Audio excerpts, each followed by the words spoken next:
로마서 6장 1에서 13절 말씀입니다. 6장. 그런즉 우리가 무슨 말을 하리요? 은혜를 더하게 하려고 죄에 거하겠느냐? 그럴 수 없느니라. 죄에 대하여 죽은 우리가 어찌 그 가운데 더 살리요? 무릇 그리스도 예수와 합하여 세례를 받은 우리는 그의 죽으심과 합하여 세례를 받은 줄을 알지 못하느냐? 그러므로 우리가 그의 죽으심과 합하여 세례를 받음으로 그와 함께 장사되었나니, 이는 아버지의 영광으로 말미암아 그리스도를 죽은 자 가운데서 살리심과 같이 우리로 또한 새 생명 가운데서 행하게 하려 함이라. 만일 우리가 그의 죽으심과 같은 모양으로 연합한 자가 되었으면 또한 그의 부활과 같은 모양으로 연합한 자도 되리라. 우리가 알거니와 우리의 옛사람이 예수와 함께 십자가에 못 박힌 것은 죄의 몸이 죽어 다시는 우리가 죄에게 종노릇하지 아니하려 함이니, 이는 죽은 자가 죄에서 벗어나 의롭다 하심을 얻었습니다. 만일 우리가 그리스도와 함께 죽었으면 또한 그와 함께 살 줄을 믿노니, 이는 그리스도께서 죽은 자 가운데서 살아나셨음에 다시 죽지 아니하시고 사망이 다시 그를 주장하지 못할 줄을 알미로라. 그가 죽으심은 죄에 대하여 단번에 죽으심이요 그가 살아계심은 하나님께 대하여 살아계심이니, 이와 같이 너희도 너희 자신을 죄에 대하여는 죽은 자요 그리스도 예수 안에서 하나님께 대하여는 살아있는 자로 여길지어다. 그러므로 너희는 죄가 너희 죽을 몸을 지배하지 못하게 하여 몸의 사욕에 순종하지 말고, 또한 너희 지체를 불의의 무기로 죄에게 내주지 말고, 오직 너희 자신을 죽은 자 가운데서 다시 살아난 자같이 하나님께 드리며 너희 지체를 의의 무기로 하나님께 드리라. 사랑하는 형제 여러분, 10월 1일 금요일 저녁 묵상에 오신 것을 환영합니다. 죄인이 구원을 받기 위해서는 예수 그리스도를 믿음으로써 하나님의 의를 전가받는 길밖에는 없는 것이고, 율법을 지킴으로써 구원을 얻을 육체가 도무지 없음을 전장에서 말했는데요.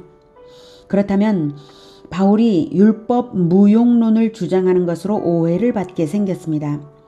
하나님의 은혜로만 구원을 받고 믿음으로써 받는 것이고, 율법의 행위는 구원의 조건이 아니라면 율법은 폐기되어야 하고 하나님의 은혜를 더 부각시키기 위해서 죄를 짓는 것까지도 허용될 것이 아니냐는 오해가 있을 수 있는 것입니다. 그래서 바울이 대답을 하는데요. 예상 질문과 자신의 대답을 번갈아 가며 문답 형식으로 풀어내고 있습니다. 1절.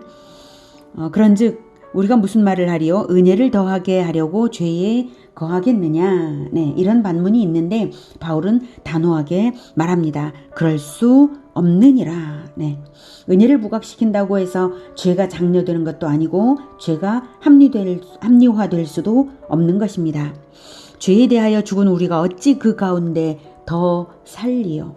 무릇 그리스도 예수와 합하여 세례를 받은 우리는 그의 죽으심과 합하여 세례를 받은 줄을 알지 못하느냐. 예수와 합하여, 이것이 핵심 원리입니다.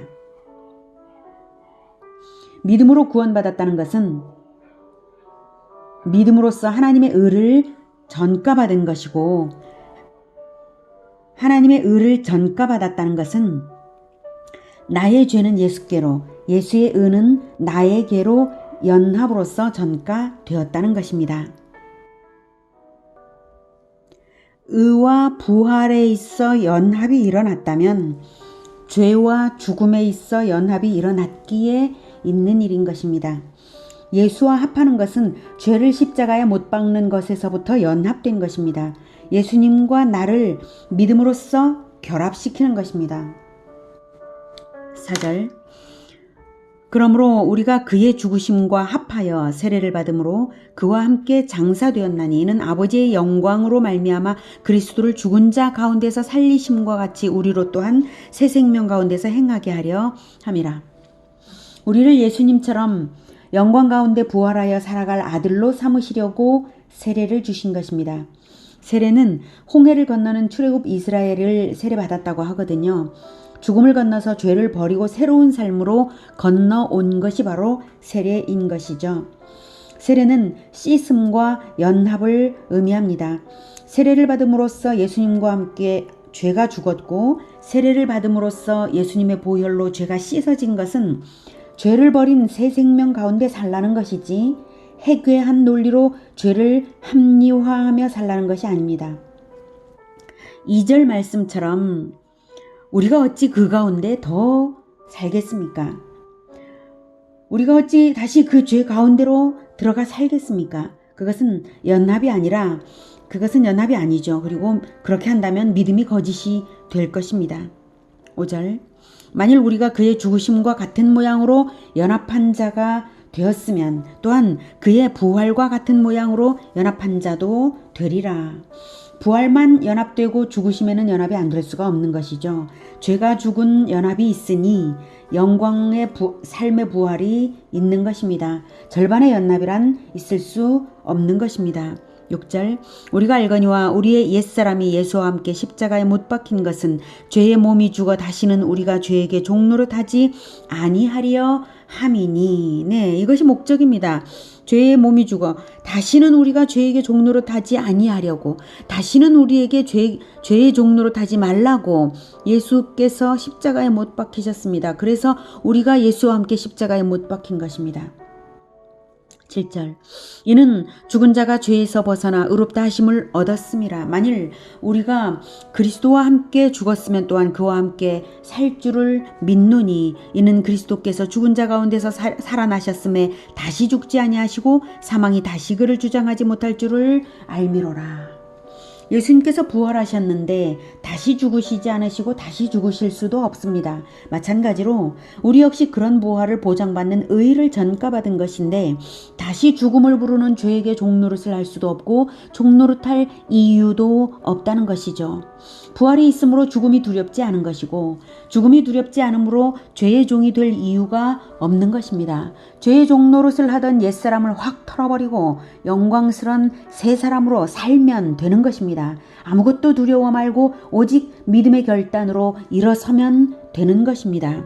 10절 그가 죽으심은 죄에 대하여 단번에 죽으심이요 그가 살아계심은 하나님께 대하여 살아계심이니. 그러니 우리도 단번에 죽어야 되는 것입니다.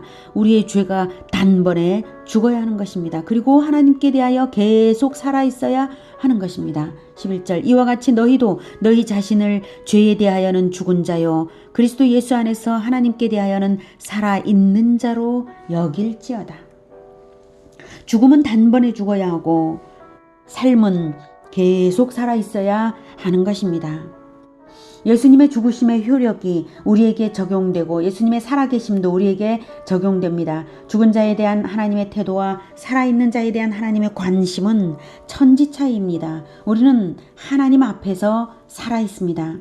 죽은 것은 속히 썩어가고 치워버릴 것이지만 살아있는 식물은 필요한 물과 양분을 제공하고 세균에 감염되지 않게 하듯이 살아있는 영혼들에게는 하나님께서 죄에 감염되지 못하도록 집중적으로 시선을 두시고 계신 것입니다. 우리는 하나님의 시선 앞에서 살아있는 존재들입니다. 그러니 어떻게 죄를 가까이하여 오염된 채로 앉아 있을 수가 있겠습니까? 그럴 수 없다는 것입니다.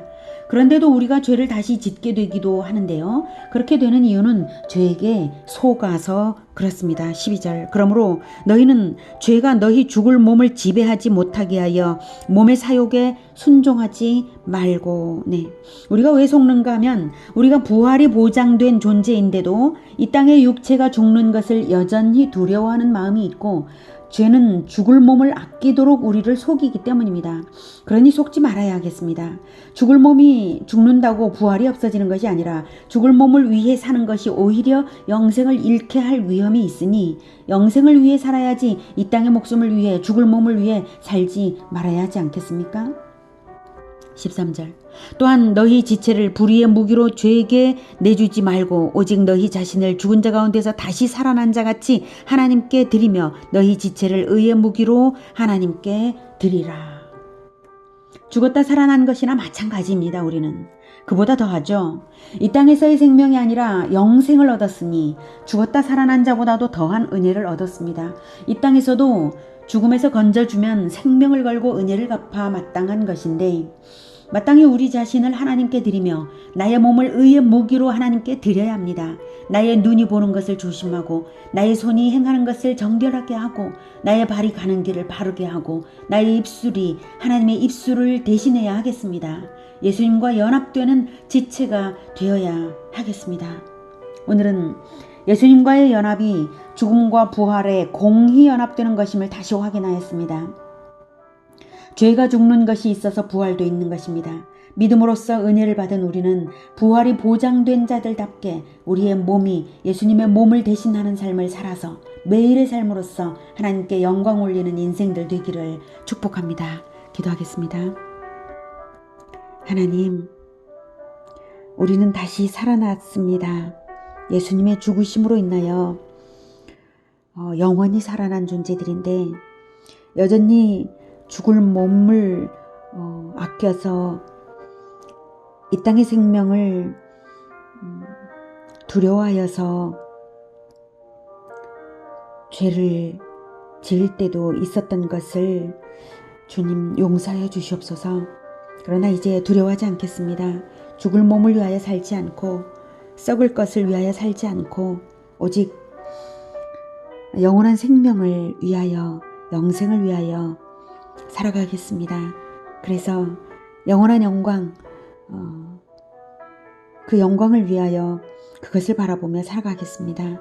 예수님의 눈처럼 영원한 영광에 시선을 두고 예수님의 손이 하는 일, 예수님의 발이 가는 길, 그리고 예수님의 입술이 하는 말을 제가 하도록 노력하며 살겠습니다. 주님 우리를 도와주시옵소서. 예수님의 이름으로 기도드립니다. 아멘. 이어지는 시간은 개인 기도 시간입니다.